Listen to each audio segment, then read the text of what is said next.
Hello everyone, welcome to the world of Nandini. আজকে একটা restaurant blog নিয়ে চলে এসেছি, সেটা হচ্ছে কাফিলা। আপনার থাম্বনেইলেই দেখে নিয়েছিলেন। আমরা সিসি1-এ গেছিলাম কদিন আগে, তো ওখানে প্রচুর বৃষ্টি শুরু হয়ে গেছিলো আর আমাদের কাছে ছাতা ছিল না। তার জন্য কি করবো, অনেক রাতও হয়ে গেছিলো, 10টার মতো বেজে গেছিলো। তার জন্য আমরা রেস্টুরেন্টে কাফিলাতে চলে গেলাম ওপরে।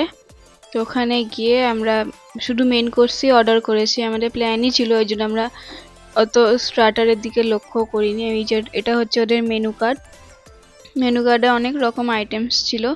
এটা ওদের মুঘল রেস্টুরেন্ট, সেরকম অ্যাম্বিয়েন্স দেখানোর মতো কিছু নেই, নর্মাল সাজানো ছিমছাম, ভালোই।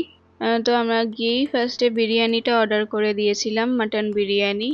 আর এত বৃষ্টি হচ্ছিল ওই জন্য আর পার্কিংয়ে যাওয়ার মতো না, মানে উপায় ছিল না, এতটাই বৃষ্টি হচ্ছিল। আর পুরো ওপেন পার্কিং, যেহেতু সিটি সেন্টারে, ওই জন্য ওখানে যাওয়ার কোনো প্রশ্ন আসছে না। আমার ছেলেরও খিদেও পেয়ে গেছিলো। আমার ছেলে বাইরে খাবার সেরকম ভাবে কিছু খায় না, কিন্তু বিরিয়ানিটা হলে তাও অল্প আধটু খায়। তো এই করেই আমরা ওপরে তাই জন্যই চলে গেছিলাম। তো ওখানে গিয়ে প্রচুর ভিড় ছিল, মনে হয় বৃষ্টির কারণেই ভিড় ছিল।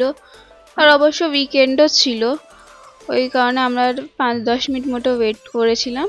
তারপরেই ওরা খাবার সার্ভ করে দিয়েছিল, মানে গিয়ে আমাদের সিট দিয়ে দিয়েছিল, তার 5 মিনিট পরেই আমাদের খাবার সার্ভ করে দিয়েছিল। বিরিয়ানিটা রেডি করার কিছু থাকে না, ওগুলো রেডিই থাকে, তাই জন্য ঝটপটই আমাদের খাবার সার্ভ করে দিয়েছিল।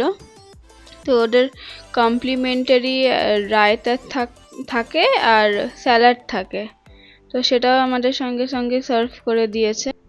মেনু কার্ডটা পজ করে আপনারা দেখে নিতে পারেন কীরকম কি প্রাইস আছে।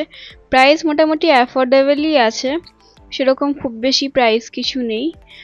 তো যাই হোক, তো আমরা ওয়েট করি কিছুক্ষণের জন্য। ডেজার্টও নেওয়ার ইচ্ছা ছিল, তো ডেজার্টে শাহি টুকরা ছিল না, আর আমি ফিরনি একদমই খাই না, ওই জন্য আর কোনো ডেজার্ট অর্ডার করিনি। দেখলেন কাঁচটা পুরো ধোঁয়া হয়ে গেছে, এত বৃষ্টি পড়ছিল সেদিনকে। হঠাৎ করে খুবই বৃষ্টি পড়লো, আর বৃষ্টি থামছেই না, প্রায় অলমোস্ট 1.5 থেকে 2 ঘন্টা কন্টিনিউ খুব বৃষ্টি হচ্ছিল। তো যাই হোক, এই যে চলে এসছে কমপ্লিমেন্টারি রায়তা স্যালাড লেবু লঙ্কা। আপনি রায়তা যতবার চাইবেন ততবারই দেবে।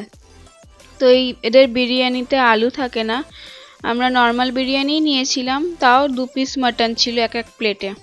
আমাদের আইডিয়া ছিল না এতটাই কোয়ান্টিটি থাকবে, তো 2 প্লেট অর্ডার করতাম না, 1 প্লেট অর্ডার করতাম, তার সাথে আরেকটা নান বা কিছু একটা নিয়ে নিতাম। তো যাই হোক, অনেকটাই ছিল, আর ক্যারিও করার ইচ্ছে ছিল না যে পার্সেলটা আমরা প্যাক করিয়ে নেব। তো আমরা ওখানেই খেয়ে নিয়েছি কষ্ট করে, খেয়ে দিয়ে তারপর বাড়ি চলে এসেছিলাম। তো আগে ওদের এখানে মাউথ ফ্রেশনার হিসাবে পান দিত, এখন মাউথ ফ্রেশনার হিসাবে মৌরি দেয়।